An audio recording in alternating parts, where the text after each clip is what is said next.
Para o BNG, os argumentos esgrimidos polo alcalde na súa última comparecencia ante os medios para aclarar á veciñanza en que punto se atopa o proxecto do novo auditorio e as solucións que se están a buscar para seguir adiante co mesmo non foron as máis acaídas.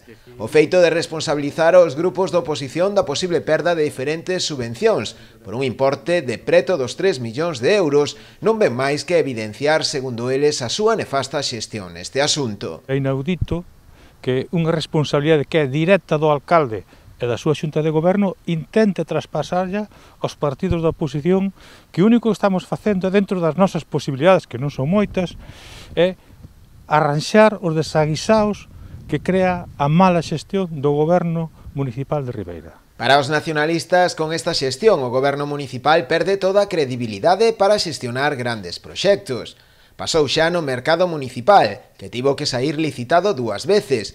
Pasou tamén coa EDAR, e agora volta a producirse co auditorio, que comezou cun orzamento de 2,5 millóns de euros, e agora xa está orzamentado en preto dos 5. Pero é que non é este o único caso, porque se fora un caso, pois mira, unha mala sorte dena calquera, verdad?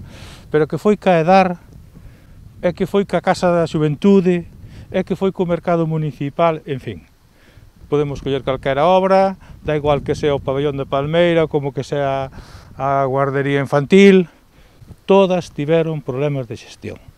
E o que non pode o goberno é intentar botarlle a culpa aos grupos da oposición. Cando a oposición o único que está é tentando que Ribeira non perda os 3 millóns de euros que temos en subvención. Iso é o que está tentando o BNG, ou que tentou ata agora. A incógnita manterase polo menos ata o luns. A corporación celebrará ese día unha sesión plenaria na que se decidirá si seguir adiante ou non co actual proxecto. O luns se sabrá cal é a posición do BNG, pero desde logo que non estamos dispostos de ningunha maneira a blanquear a mala xestión do señor Ruiz e deste goberno do Partido Popular en Ribeira.